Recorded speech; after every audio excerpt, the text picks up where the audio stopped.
paid killer, a hitman for the mafia. Joey is the author of the recently published book, Killer, in which he describes his career and the world of organized crime. You've killed 38 people. Yes, sir. When did you first kill somebody? How old were you? I was 16 the first time I hit somebody in the head. How did that come to pass? I was working numbers as a kid, and I was a big, tough kid, and I became a controller very shortly.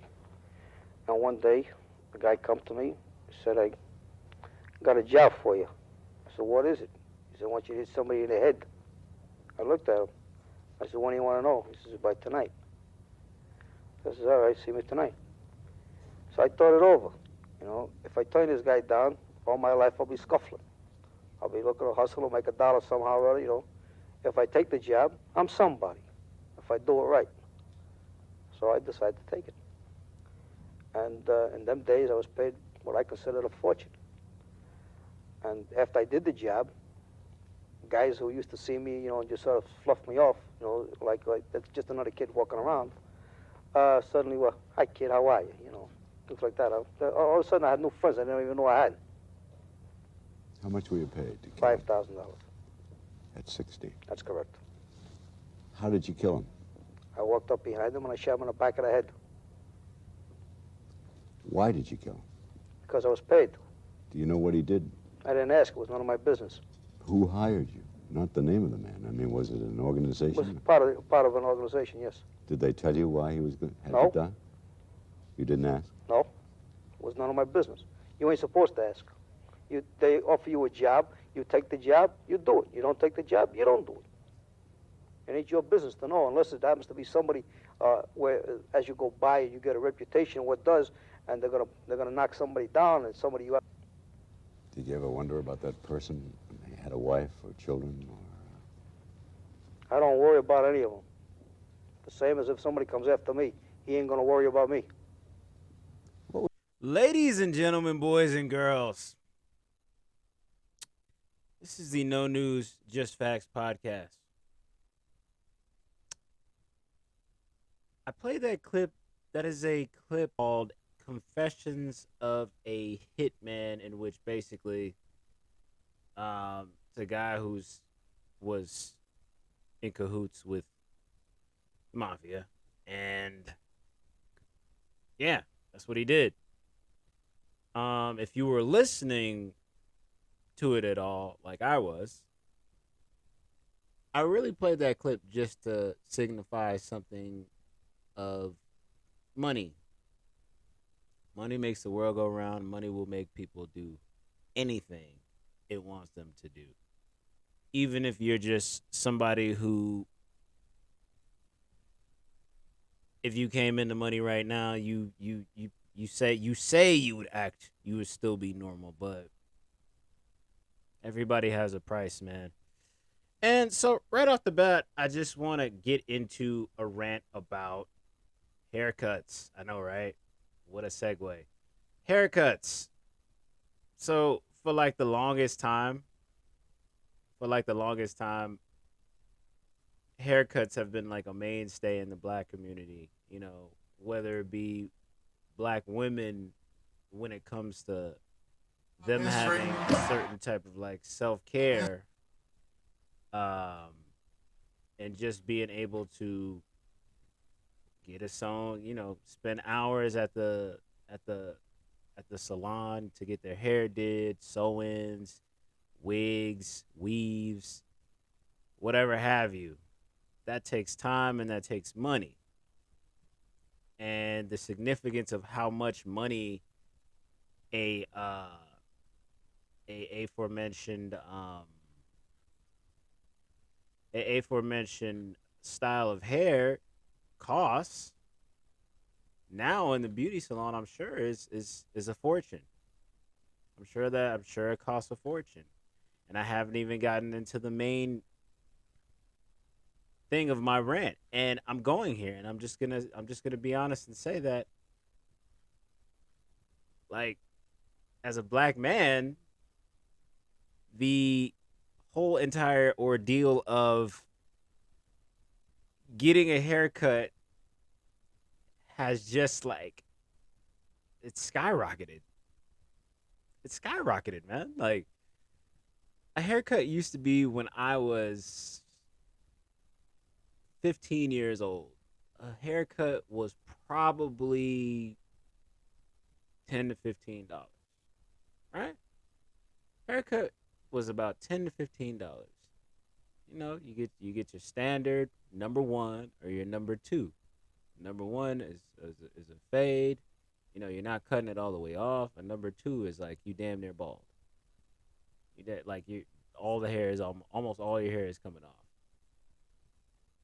and that's like a ball fade. So $10 to $15, somewhere around. Let's just see.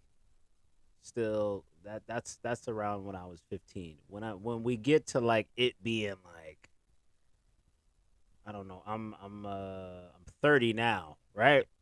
So I would say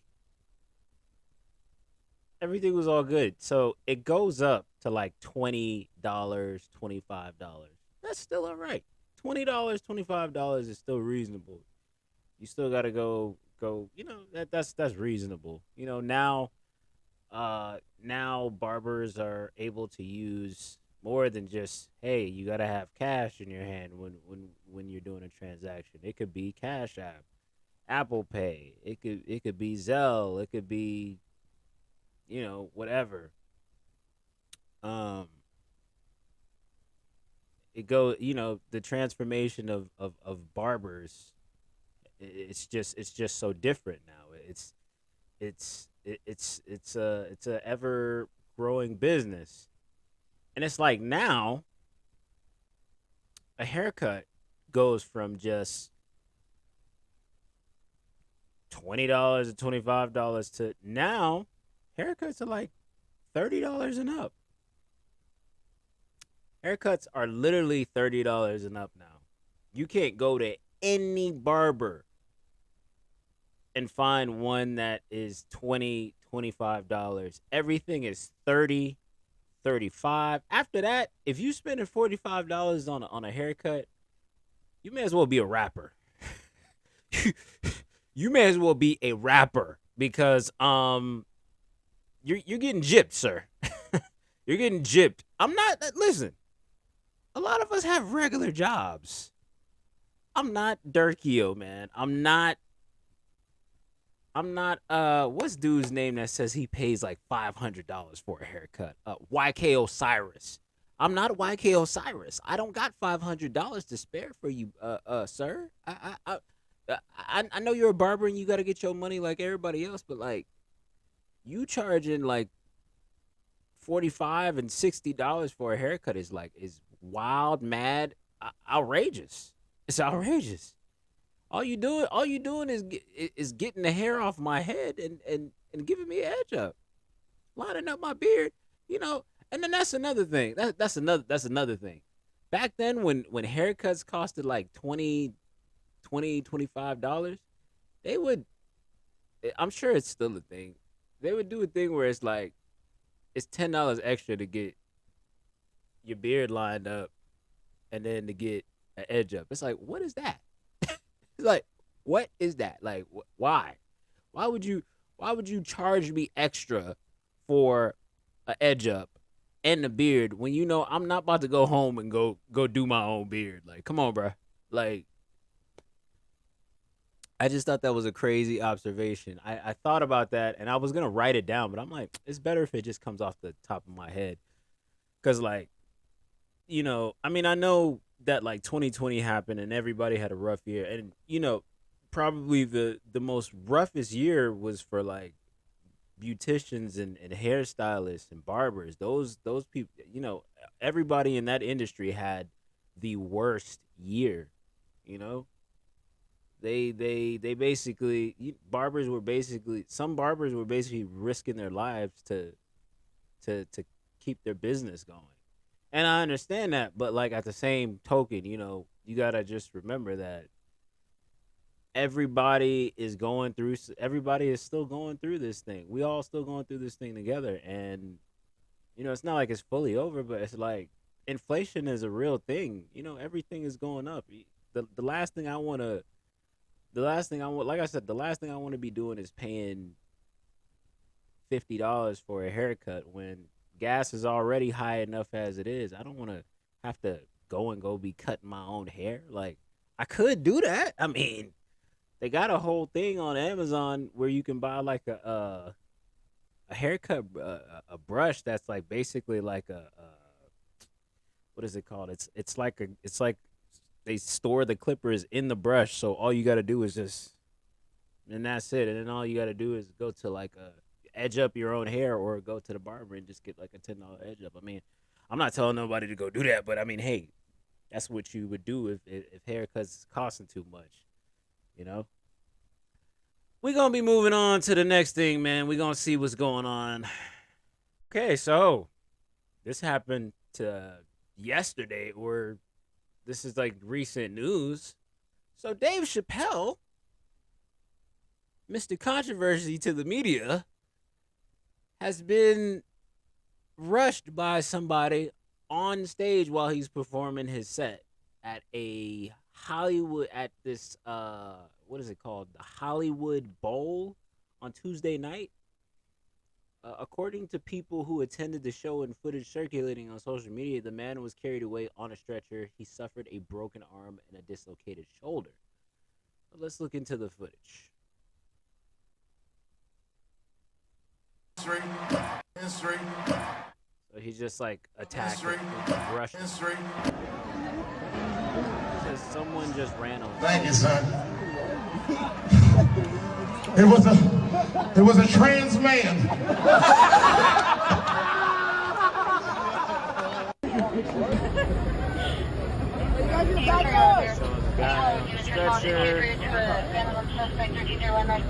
Damn, look at his arm. Yo, look at his arm. Wow. Look at bro's arm. And this is the guy right here. Wow.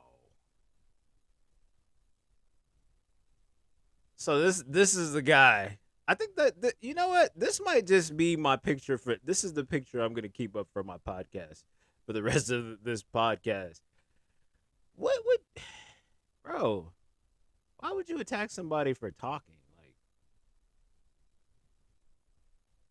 Like you're not gonna get no cool points for rushing Dave Chappelle of all people, bro. Who hates Dave Chappelle like that? Like who gets up in the morning and says, "Yeah, I'm good." You literally wasted your money. You wasted money just to go to a show to attack somebody. You wasted your money to go see somebody just to attack them, just to get kicked out and arrested, and got a broken arm, and you got touched up. Oh, what is wrong with people, Lord? Stop trying to hurt. Like you know sometimes you really forget that this is supposed to be a nation where everything has to be dependent on freedom of speech. That freedom of speech thing is real. Like the window for freedom of speech is just getting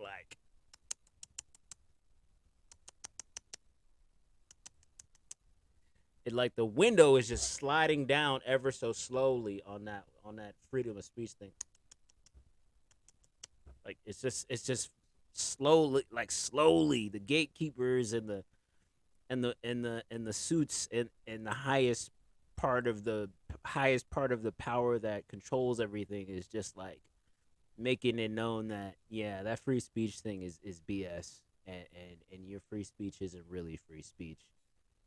Just with this incident right here, and I'm sure this is not going to be the last time somebody's going to attempt to try to attack Dave Chappelle because of words he said. It's really stupid. It's really dumb. It's dumb as hell. Like that's just like a rapper getting attacked for something he said in a record. Like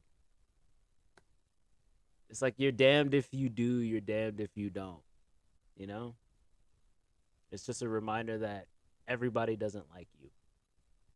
I think that's just life. Everybody doesn't like somebody for a reason. You can be the nicest person on earth and somebody's gonna hate you. You can be the most outspoken person and have everybody that agrees with you, but everybody's gonna pick and choose a reason to hate somebody. It's crazy. I would just like to know, seriously, what is the point of the Met Gala? What is it for?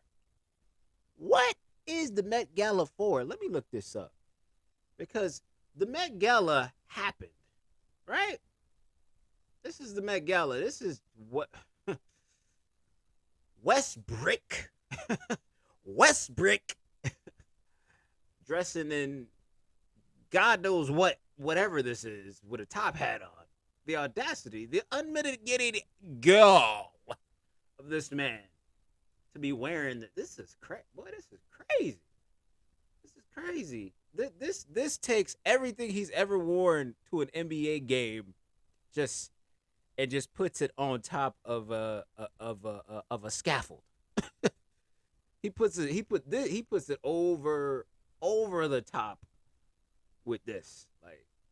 But I really want to know, what is the point?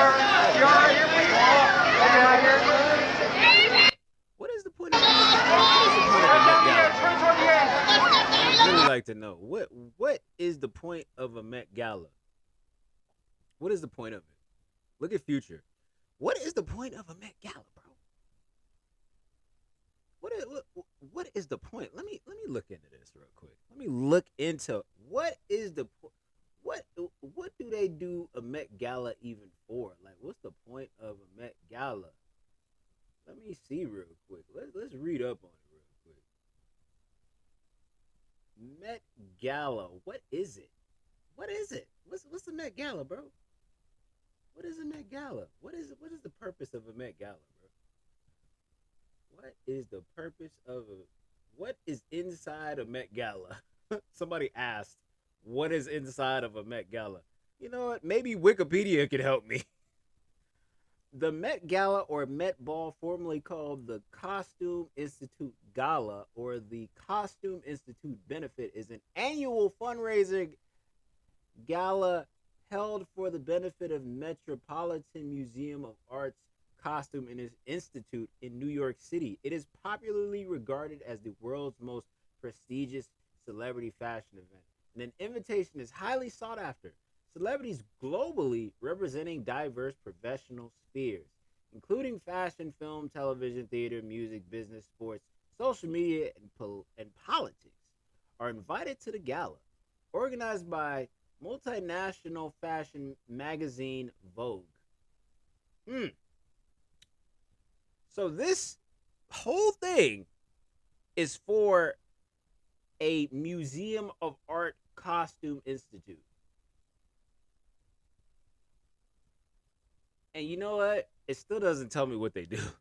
Still doesn't tell me what they do on the inside of this thing. What do they do inside a Met Gala? What type of business do they have going down that has this many people, this many influencers, this many ball players, this many movie stars, all under the same roof? What is going on in there? Nobody ever asked this question. What is going on in there? What do they do on the inside? Like, what is it? What's going on the inside? Like, the outside is a bunch of pictures, and a bunch of clothing wearing, and a bunch of just paparazzi, a bunch of just rich people wearing clothing. That's what it looks like to the outside world. But the inside of it, what is going on in there? What's going on in there? What's going on to where it has that many people that have influence in entertainment, in politics, in sports?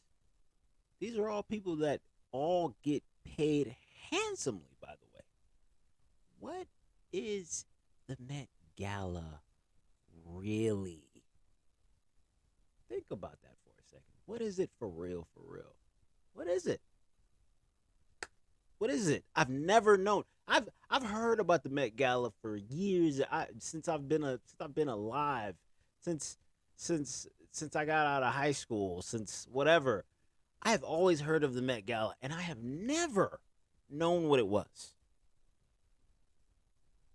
What is it? All right, so Kendrick Lamar is coming out with an album, I believe, next week. It's been almost like probably 5 years, I think. 5 years since Kendrick Lamar put out an album, and now he is now releasing the final album. The final album for his fans. This is the first studio album he's putting out since 2017. Yeah, just about 4 or 5 years since he put out an album, and I wanted to talk about this further goes into a thing about number projections, but we're just gonna get on the expectations of said album. I don't really have a.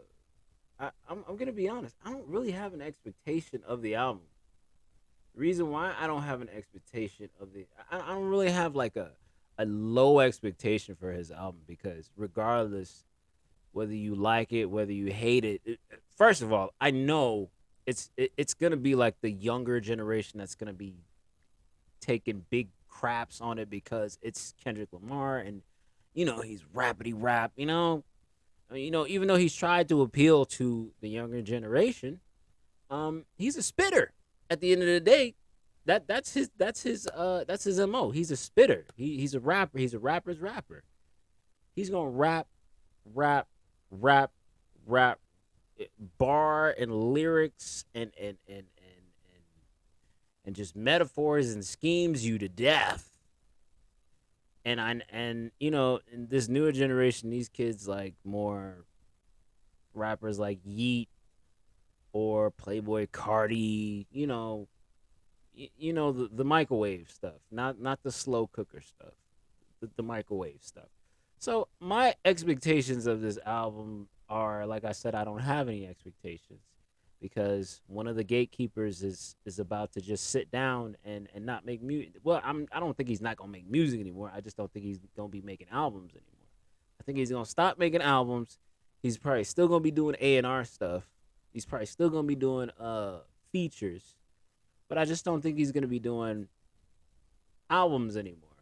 I think this is truly like his last stand doing albums. He's just gonna step back, do the A&R thing.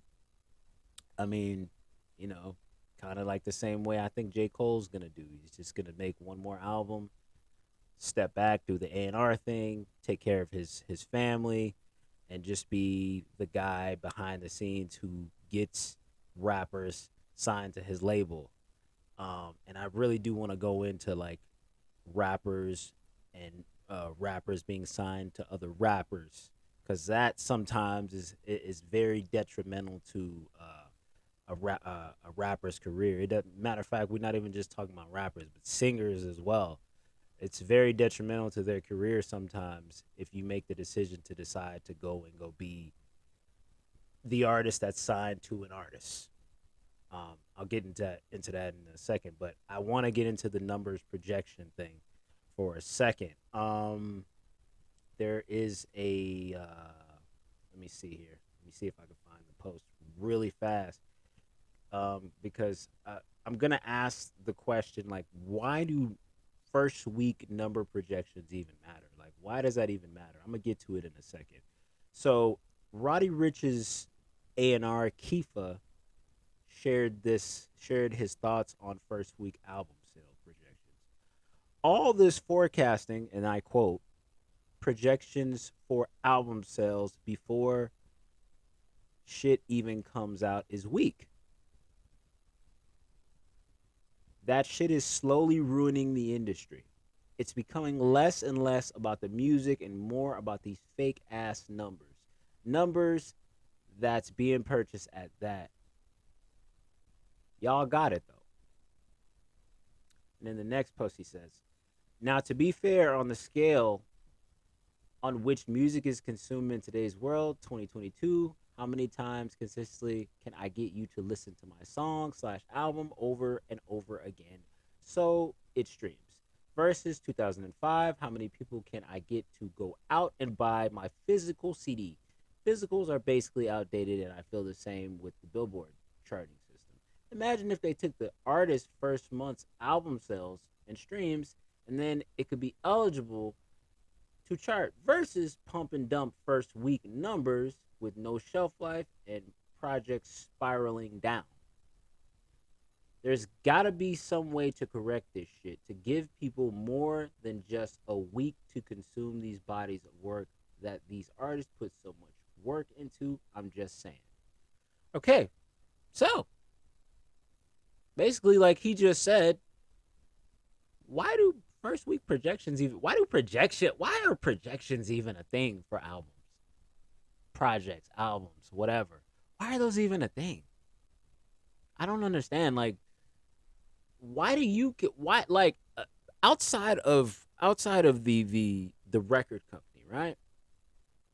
And outside of whoever is supposed to care about that, like maybe like Billboard, like the A&R just stated, why should somebody care about projections for an album? Shouldn't it be like, if you like the music, you like it. If you don't, you don't. You know? He was speaking about fake streams, which is very, stream farms are a thing, and whether you listen to it or not, it doesn't matter. They're gonna pay for the streams. They're gonna pay for a gigantic amount of streams. These you think these record companies that put millions and millions of dollars behind these artists really care about the public opinion? They don't. They don't care about the public opinion. You think I'm worried about whether they gonna go stream this song or not, this album or not? Bro, we got this. We don't even need y'all. We don't even need the fans to listen to the music. We got this. We got this. So that's why I go back to, why do first week projections or projections even matter? It's a smoke and mirrors type of thing here. Why does that even matter? Why do you care so much about a first week projection when the first week projection ain't even gonna really matter? If somebody is signed to Universal, if somebody is signed to Atlantic, what you so worried about the first week projections for? What does that even matter? Why does it even matter? Why is it even a thought process for that? Everything's fake, bro. I tie that right back into everybody has a price. Everybody has a price. There's a number for everybody. Nobody can sit there and say that they're not going to compromise or bend or fold for money, because everybody got a price. That's all I'm saying. So with that tying into me going into this album's going to do amazing. Kendrick Lamar's rollout for this album is going to be amazing. It's going to be amazing. Kendrick Lamar is going to do final interviews for this album, and then he's going to go away. He's going to go away and enjoy. He's going to bow out gracefully, enjoy his life, and not have to worry about whether he will go down as one of the greatest or anything like that, because he did enough. Rappers, a lot of rappers take their time and continue to pump out more music and over and over and over, and it either ends tragic or it ends tragically. This is probably gonna be one of the few times where a rapper is actually bowing out gracefully and just saying, I can't do it no more. I don't want to do it anymore. It's not fun anymore. I got other things I want to do with my life. So, congratulations to Kendrick Lamar in advance. I don't care what numbers this album does. I'm going to listen to it. People may say they're not going to listen to it, but everybody's going to listen to it. Everybody's going to listen to this album. Everybody's going to listen to this album. Yeah, it's going to get trashed, but who cares? If you like it, you like it. If you don't, you don't. You know?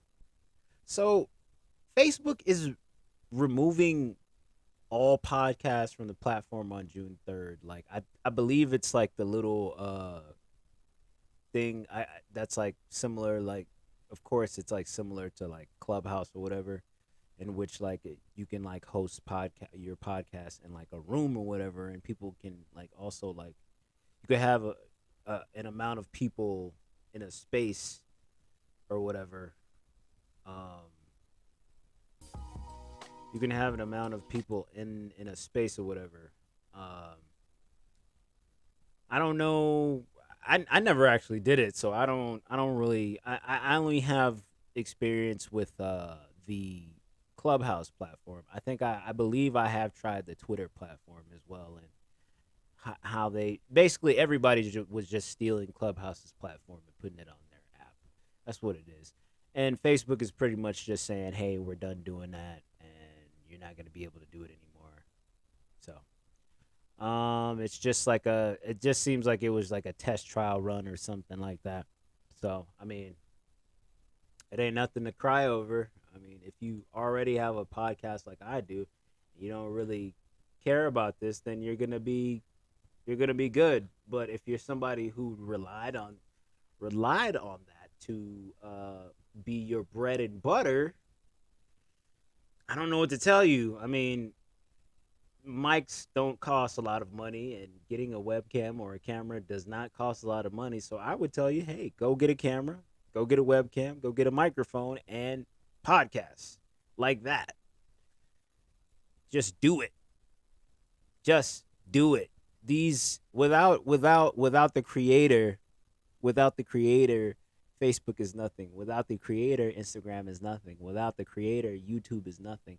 Without the creator, Twitter is nothing. Without the creator, these apps and platforms are nothing. They're boring. They're boring. They're boring.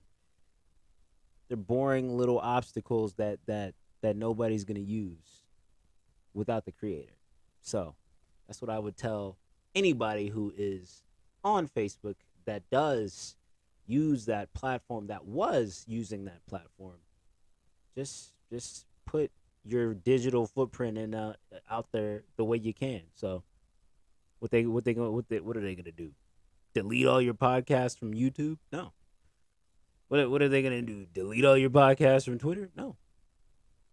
Just leave your digital footprint in a different way.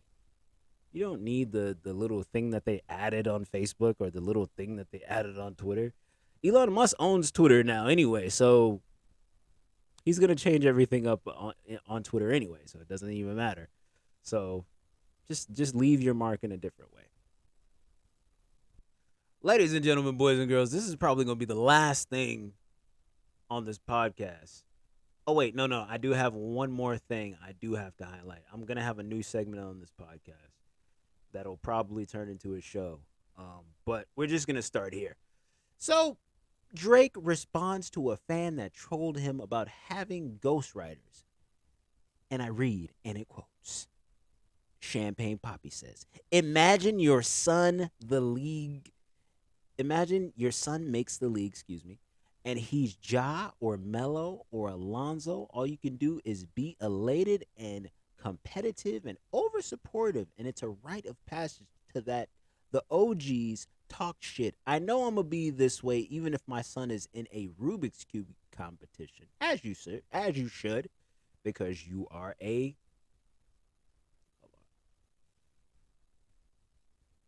As I was saying,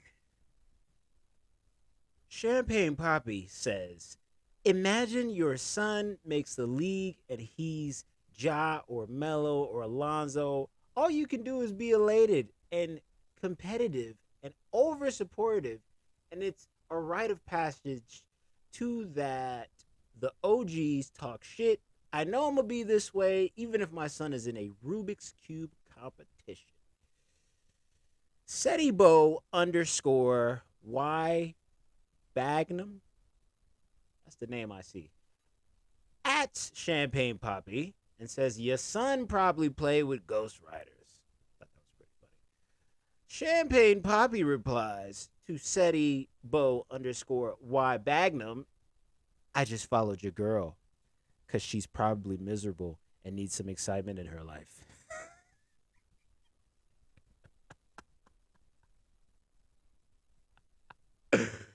Drake is hilarious, bro. He really be living out these things that he be saying in the songs though. Like bruh. Like seriously. And then we're gonna keep going. Right? This is Setibo underscore Y Bagnum's wife. And oh, look at that. A familiar name down there. It says followed by Champagne Poppy. Ah. I ain't gonna lie, she's pretty too.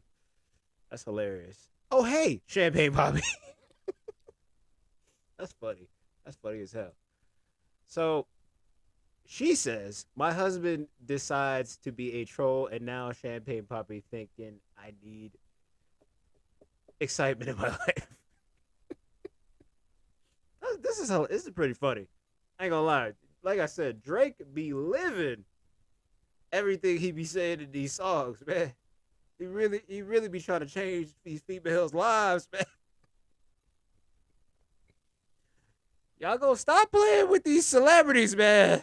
Y'all go stop trying to act like y'all can talk crazy to these celebrities on Instagram and Twitter and Facebook and wherever else they got profiles at, man. Y'all go stop doing that, man.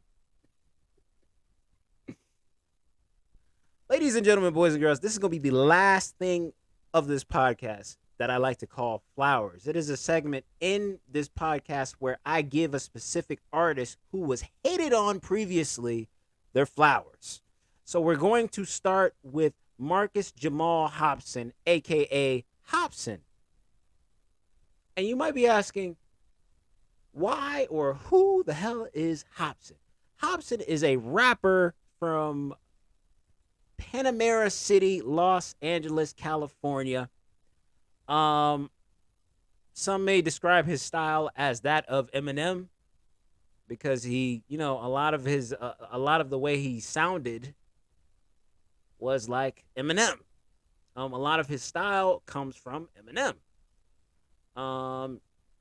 He even has a record label called Undercover Prodigy. He used to have another label called Funk Volume. For a lot of years in the indie scene, he was somebody you looked towards. But the thing about it was a split crowd. It was like the indie fans loved him. These mainstream fans over here who liked a certain rapper hated him. And it was because he was dissing all of our favorite rappers. Let me tell you something. There's a song that he did that got my attention, that actually got me into starting to like looking into who he was. It was called Sag My Pants. The song was called Sag My Pants. And in that song, he's dissing Rick Ross, he's dissing Lil Wayne, he's dissing Drake, amongst other things. But at this time, it's one of those things where he was doing it for attention and seeking validation from certain parts of the music industry because they were like, I guess he wasn't getting what he was supposed to get as far as like being like signed or anything like that. So he did that, and that put an identity on top of him that made him out to be the guy who was supposed to be like this lyrical miracle spiritual rapper, as well as it put this tag on him that made it out to be that he was corny, because it's like he had these different like phases in the beginning of his career where he was anti trap music, right? He didn't like the hood trap rap like that. He hated it. He hated it, right? That was like the first parts of his career, from like maybe from like the first album that he did on Funk Volume all the way until like probably whatever the last album was before he's like maybe the last album he did on Funk Volume before he, that whole thing happened. Um he After that started doing trap music. So it was just kind of like, I feel like there was a period in his career where like he was like going through a maturity phase where he wasn't matured yet. But it was just kind of like it was that phase of like his own version of, you know, childishness. I'll just say tawdriness, if you will.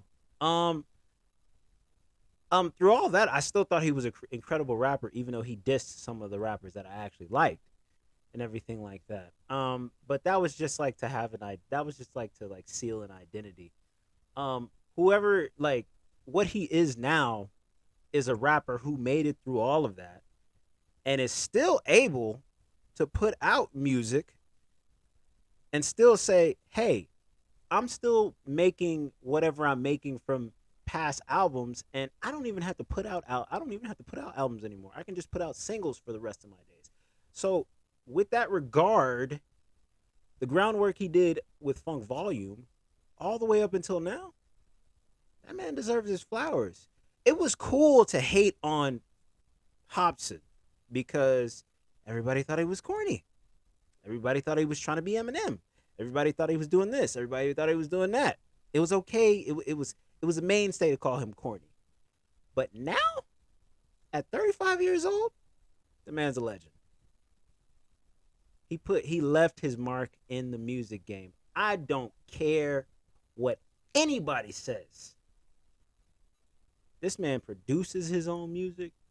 This man writes his own music. This man records his own music. He does like almost everything by himself.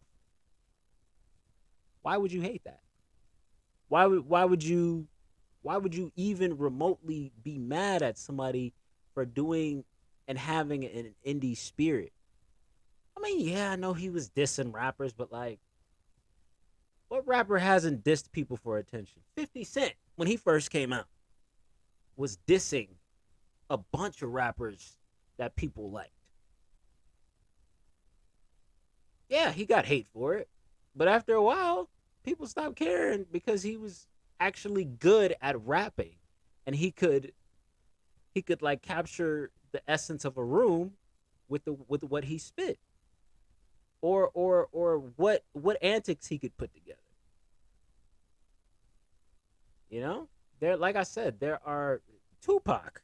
Tupac used to diss rappers all day, every day. People still regard him as one of the greatest rappers to ever grace a microphone. That's all I'm saying. I mean, Game is another one. Game disses a bunch of rappers that that he's friends with. He's friends with. Diss them all, and he still turns around and still does asses for features and everything like that. So I think Hopsin, when he decides to stop doing music and just, I guess, decide to like be like a full-time father, which I'm pretty sure that's what he's doing now. That's probably the next step for him, is to like, I guess, step away from music and just either, be a father and just do something, just, be a full-time dad and just do something else. Um yeah, I think he'll be regarded as a legend.